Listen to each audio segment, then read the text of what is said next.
They're strong, intelligent, and unstoppable.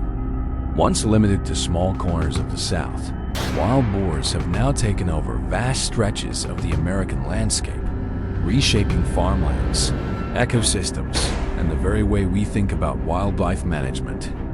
The first glow of morning spreads over quiet rural plains, where mist still clings to rows of crops and the air feels untouched by time.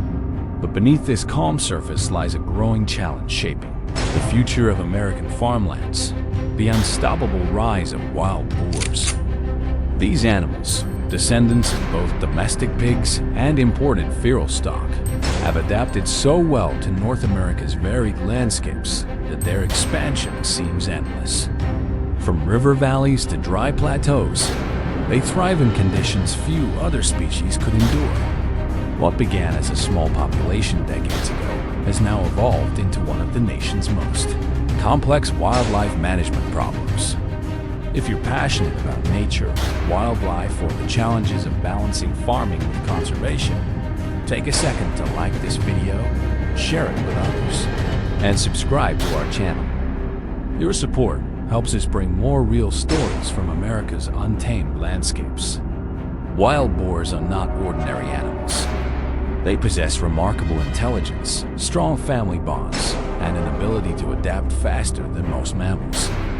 Their sense of smell is so refined that they can locate food buried deep underground. With powerful snouts, they dig through soil in search of roots, insects, and crops, leaving behind churned earth that transforms healthy fields into uneven terrain. For many farmers, this damage isn't minor. It's a major setback that affects both income and soil health. But beyond economics, their presence raises important ecological questions about how humans coexist with species that thrive outside of control. Wildlife experts across the country study these animals through detailed tracking and behavioral observation. Using motion-triggered cameras and satellite mapping, they follow herds that move quietly across state lines. Scientists collect genetic samples to understand migration routes and breeding patterns. What they've learned is astonishing. Wild boars are capable of expanding their range by several miles each month, especially when food sources are abundant. Their ability to reproduce quickly only accelerates this expansion. A single sow can give birth to multiple litters in a single year, ensuring the population never stops growing. Managing this growth requires more than quick fixes. Wildlife agencies and agricultural departments collaborate to design humane and sustainable methods to slow expansion. Specialized corral traps are used to capture entire sounders, family groups, for relocation or management. In certain areas, landowners install reinforced fencing and employ electronic deterrents to protect vulnerable crops. Many regions have introduced community-based programs where landowners report sightings, allowing experts to respond quickly before herds settle permanently. The key to success lies in understanding behavior, not confrontation. Boars are intelligent enough to recognize repeated patterns. Once they sense a trap or deterrent, they often avoid it in the future. That's why researchers continuously adapt their strategies, adjusting techniques to stay ahead of these animals' learning curve. Each effort combines modern technology with traditional knowledge from generations of farmers who have observed animal behavior up close. If you're finding these insights interesting, don't forget to subscribe and leave a like. It motivates us to keep exploring how humans and nature interact in ways few people ever get to see firsthand. In many southern and central states, the Wild Boar Challenge has reached a point where cooperation is essential. Local communities, farmers, and wildlife officers share data and resources, building a network that tracks herd movements in real time. This collaboration has helped reduce crop losses in some areas, but it's an ongoing effort that demands patience. Every region faces unique terrain, weather, and vegetation that shape how boars behave. In wetter areas, they thrive near riverbanks and swamps. In drier climates, they adjust by feeding at night and resting under cover during the day. Their adaptability makes them both a marvel of evolution and a test of human resourcefulness.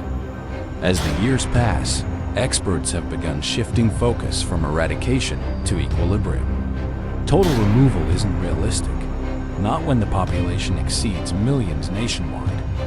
Instead, the goal is long-term coexistence through management and monitoring. Some regions experiment with habitat modification, reducing access to food sources that attract large herds. Others rely on reforestation and controlled land use to restore natural barriers. These science-driven solutions aim to limit human-wildlife conflict while maintaining ecological health. But perhaps the most fascinating part of this story is how these animals challenge our understanding of balance.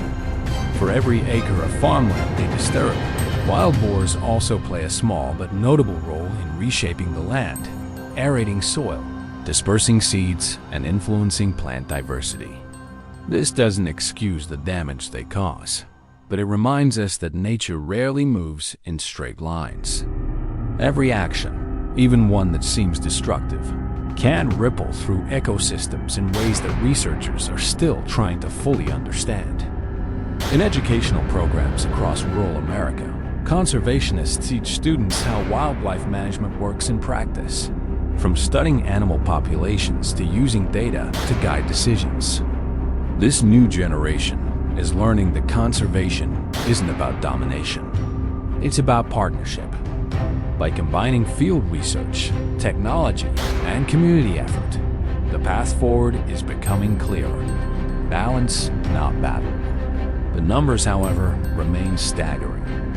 Recent estimates suggest that millions of wild boars roam across more than half of the United States, impacting agriculture, infrastructure, and native species. They compete with deer, turkeys, and ground nesting birds for food in space. Their digging behavior can alter water runoff, increase erosion, and disturb the fragile roots of young trees. Each of these effects adds pressure to local ecosystems already facing climate and land use challenges. Yet amidst all this, there are signs of progress. Many states now run integrated management systems where data flows directly from the field to scientists and policymakers. Drones equipped with thermal sensors track movements during the night, while ground teams use GPS traps to collect accurate population samples. These innovations are improving efficiency and helping experts make informed, ethical choices.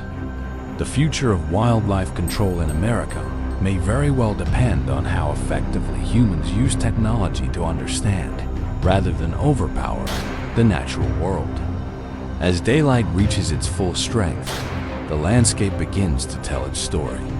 Fresh tracks crisscross open ground, showing the path of herds that passed silently hours before.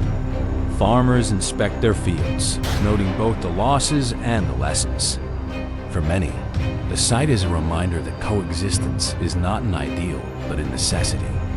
Wild boars have proven that nature will always find a way to adapt. Our task is to adapt in return, through patience, cooperation, and respect for the ecosystems we share. Solutions become not just possible, but sustainable. Across the countryside, communities continue to innovate. They experiment with natural repellents, controlled grazing patterns, and habitat restoration. Wildlife organizations hold workshops where residents learn to identify signs of boar activity and report them responsibly. Every effort contributes to a larger mission, restoring balance to landscapes, shaped by both human ambition and natural persistence. If you believe in sustainable living, responsible land care, and a future where people and wildlife coexist, make sure to like, share, and subscribe.